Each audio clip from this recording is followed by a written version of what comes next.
नमस्कार मित्रांनो 5 वर्ष आणि 3 पोलीस भरतीचा अनुभव या व्हिडिओच्या माध्यमातून सर्व पोलीस भरती करणाऱ्या बांधवांसोबत मी शेअर करणार आहे. मित्रांनो, पोलीस भरतीचा 2024 मध्ये एक नवीन GR आलेला आहे. त्यामध्ये मित्रांनो 17,000 पेक्षा अधिक जागा आता गृह विभाग पोलिसांच्या भरणार आहे. त्यामुळे बरेचसे विद्यार्थ्यांना आतुरता आहे की आता भरती कधी होणार. मित्रांनो, विद्यार्थ्यांना सांगू इच्छितो, भरती होत असते. भरतीचे GR आला म्हणजे भरती होणार हे फिक्स असतं, फक्त त्याचा कालावधी किती असतो हे माहिती नसतं. त्यामुळे भरती होणार, तयारी चालू ठेवा. मित्रांनो, खरंच 3 भरतीमध्ये जो अनुभव आला तो अनुभव मी तुम्हाला व्हिडिओच्या शेवटी शेअर करणार आहे. त्या अगोदर जे आपले पोलीस भरती करणारे नवीन विद्यार्थी असतात, नवीन बांधव असतात, त्यांना पोलीस भरतीसाठी डॉक्युमेंट्स कोणकोणते लागणार असतात हा प्रश्न पडलेला असतो. मित्रांनो, तुमची थोडीही शंका राहणार नाही. तुम्हाला पोलीस भरतीसाठी एक ना एक डॉक्युमेंट्स जो तुमच्या गरजेचा असतो, तुमचं सिलेक्शन झाल्याच्या नंतर व्हेरिफिकेशन पर्यंत पूर्ण माहिती तुम्हाला ह्या व्हिडिओतून भेटणार आहे. मित्रांनो, तुम्ही जर नवीन असाल आणि पोलीस भरती करताय तर तुम्हाला हे डॉक्युमेंट्स किंवा पुढील डॉक्युमेंट्स तुम्हाला लागणार आहे. यामध्ये मित्रांनो, विद्यार्थी जो पोलीस भरती करतोय त्याचं आधार कार्ड, नंबर 2 10वीची मार्कशीट आणि 10वीचं सर्टिफिकेट. मित्रांनो, 10वीची मार्कशीट आणि 10वीचं सर्टिफिकेट म्हणजे आपण त्याला 10वीची सनद म्हणतो. मित्रांनो, हे दोन्ही तुम्हाला सोबत ठेवायचे. त्यानंतर पोलीस भरती 12वी बेसवर असते, तर 12वीची गुणपत्रिका म्हणजे 12वीची मार्कशीट आणि 12वीची सनद ह्या झाल्या मित्रांनो शैक्षणिक. त्यानंतर तुम्हाला तुमची TC ही महत्वाची आहे. त्यानंतर विद्यार्थी जर कॅटेगरीमध्ये असेल तर विद्यार्थ्याची कास्ट सर्टिफिकेट देखील तुम्हाला लागते. त्यानंतर विद्यार्थी जर SC ST व्यतिरिक्त जर विद्यार्थी कॅटेगरीमध्ये मोडत असेल तर विद्यार्थ्याला नॉन क्रिमिनल ही तितकंच महत्वाचं आहे. आणि नॉन क्रिमिनल मित्रांनो, तुम्हाला वैध नॉन क्रिमिनल लागते, म्हणजे तारखेच्या आतलं नॉन क्रिमिनल तुमच्याकडे असणं गरजेचं आहे. त्यानंतर डोमासाईल सर्टिफिकेट. मित्रांनो, डोमासाईल सर्टिफिकेट त्याला आपण रहिवासी प्रमाणपत्र म्हणतो.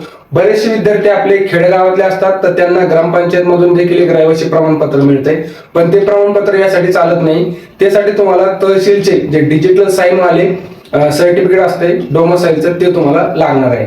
मित्रांनो, त्यानंतर जे विद्यार्थी मुली आहेत त्यांचं लग्न झाल्याच्या नंतर त्यांना आधार कार्डवरील नाव चेंज करावं लागते. त्यानंतर नाव चेंज केल्याच्या नंतर मग त्यांना प्रश्न पडतो की बाबा आता सिलेक्शन झाल्याच्या नंतर आपलं व्हेरिफिकेशन मध्ये आपण फेल होणार का? तर नाही. त्या विद्यार्थ्यांनी काय करायचंय, त्यांनी त्यांचं गॅजेट सर्टिफिकेट बनवून घ्यायचंय किंवा मॅरेज सर्टिफिकेट काढून आत्ताच ठेवा. ज्या मुली आहेत त्यांचं लग्न झालेलं आहे त्यांनी गॅजेट सर्टिफिकेट किंवा मॅरेज सर्टिफिकेट काढणं आवश्यक आहे. त्यानंतर बरेचसे आपले पोलीस भरती करणारे बांधव चालकचा देखील फॉर्म भरतात. तर चालकचा तुम्हाला फॉर्म भरायचा असेल तर त्यासाठी ड्रायव्हिंग लायसन्स जे TRचं असते ते तुम्हाला काढून ठेवायचे. म्हणजे मित्रांनो, कोणकोणते डॉक्युमेंट लागतात? आधार कार्ड, 10वीची मार्कशीट, 10वीची सनद, त्यानंतर 12वीची मार्कशीट, 12वीची सनद, TC, त्यानंतर तुमचं डोमासाईल सर्टिफिकेट, रहिवासी प्रमाणपत्र, नॉन क्रिमिलियर. जर मुलीचं लग्न झालेलं असेल तर तिच्या 2 नावामध्ये जर तिला जर हे वाटत असेल तर गॅजेट सर्टिफिकेट किंवा मॅरेज सर्टिफिकेट.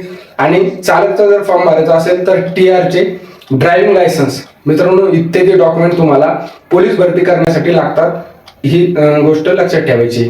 त्यानंतर मित्रांनो, आता एक गोष्ट महत्वाची सांगतो. बरेचसे विद्यार्थ्यांच्या 10वीच्या मार्कशीटवर नाव वेगळं आहे, त्यानंतर 12वीच्या मार्कशीटमध्ये नावामध्ये बदल आहे किंवा त्यांच्या आधार कार्डवर नाव चुकलेलं आहे. तर विद्यार्थ्यांना आता बराच वेळ आहे, GR आत्ताच आलेला आहे, अजून फॉर्म भरण्यासही सुरुवात झालेली नाहीये. त्यामुळे विद्यार्थ्यांनी त्यांच्या नावामध्ये जे स्पेलिंग मिस्टेक आहेत किंवा नावामध्ये काही चेंज आहे त्यांना तो बदल करून घ्यायचा आहे. म्हणजे फॉर्म भरण्याच्या अगोदर बदल करून घ्या. नॉन क्रिमिनल बद्दल सांगायचं झाल्यास मित्रांनो, नॉन क्रिमिनल हे 3 वर्षाचं असतं आणि ते 3 वर्षाच्या नंतर मार्च महिन्यानंतर एक्सपायर होत असतं. विद्यार्थ्यांनी आपले एकदा नॉन क्रिमिनल चेक करून घ्या. जर त्यांचे या मार्च मध्ये जर नॉन क्रिमिनल एक्सपायर होणार असतील मार्च 2024 मध्ये तर त्या विद्यार्थ्यांनी ते एकदा रिन्यू करून घ्यायचंय. जर मार्चच्या अगोदर फॉर्म भरण्यात आले तर त्यांना प्रॉब्लेम नाही, पण मार्चच्या काही दिवसापूर्वी ते रिन्यू नक्की करून घ्या. मित्रांनो, हे झालं डॉक्युमेंट बद्दल.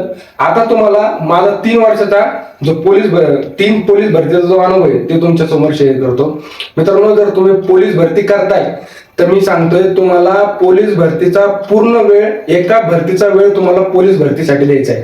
मित्रांनो, मी सांगतोय 1 वर्ष नाही तर एक भरती, 1 वर्ष का नाही, आत्ताची जी भरती होते मित्रांनो ती भरती त्या कालावधीचा फिक्स नाही. जे पूर्वी भरती होत होती ती भरती 1 वर्षाचा कालावधी लागत होता, म्हणजे विद्यार्थ्यांना माहित होतं आपल्याला 1 वर्षभर मेहनत करावी लागणार आहे. आपण आत्ताच्या विद्यार्थ्यांना 1 वर्ष, 1.5 वर्ष किंवा 2 वर्ष किंवा त्यापेक्षाही जास्त कालावधी विद्यार्थ्यांना भरतीसाठी लागतोय. त्यामुळे विद्यार्थ्याची मानसिकता खराब होत आहे. तर याकडे विद्यार्थ्यांनी दुर्लक्ष करायचंय. आपल्याला एकच भरती द्यायची आहे. जर पोलीस व्हायचं स्वप्नच आपल्याला पूर्ण करायचं असेल तर पूर्ण वेळ भरतीचाच द्यायचा आहे. पार्ट टाइम जॉब अशा नादी न लागता विद्यार्थ्यांनी एका भरतीचा पूर्ण वेळ या भरतीसाठी द्यायचा आहे. मित्रांनो, पार्ट टाइम जॉब करून आपल्याला तो पैसा जास्त दिवस पुरत नाही. तुम्हीच विचार कराल, मी तेच केलं होतं. पार्ट टाइम जॉब केल्याच्या नंतर तो आता पैसा माणसाला दिसत नाही. त्यामुळे पार्ट टाइम जॉबच्या नादी न लागता विद्यार्थ्यांनी एक पूर्ण भरतीचा वेळ भरतीला द्यायचा आहे. मित्रांनो, अशा प्रकारे या व्हिडिओमध्ये आपण पोलीस भरतीसाठी डॉक्युमेंट्स कसे लागतात, तसेच मित्रांनो आपल्याला जर पोलीस भरतीच करायची असेल तर नक्की पूर्ण वेळ पोलीस भरतीवर लक्ष केंद्रित करा. ग्राउंडचा वेळ निश्चित करा. सकाळ संध्याकाळ 2 टाइम करायचा असेल तर 2 टाइम करू शकता. ग्राउंडला वेळ द्या, अभ्यासाला वेळ द्या आणि अभ्यासाचे नियोजन करा. याचे बरेचसे शिक्षक लोकही माहिती देतात. त्यानुसार मित्रांनो तुम्हाला अभ्यासाचे नियोजन करायचं आहे. आणि ग्राउंडला जर तुम्ही मैदानीसाठी जर क्लासेस लावले तरी तेही चांगलं आहे, किंवा तुम्ही सेल्फ करत असाल तरी ही गोष्ट चांगली आहे. पण मी सांगतोय, वारंवार एक गोष्ट लक्षात ठेवा मित्रांनो, खूप महत्वाचं आहे की आपल्याला एका भरतीचा पूर्ण वेळ आपल्याला या भरतीसाठी द्यावा लागणार आहे. ही चुकी करू नका. पार्ट टाइम जॉब करणं किंवा थोडा वेळ करणं, अभ्यासाकडे दुर्लक्ष करणं नाही. पोलीस व्हायचंय तर पूर्ण वेळ द्या आणि पोलीस व्हा.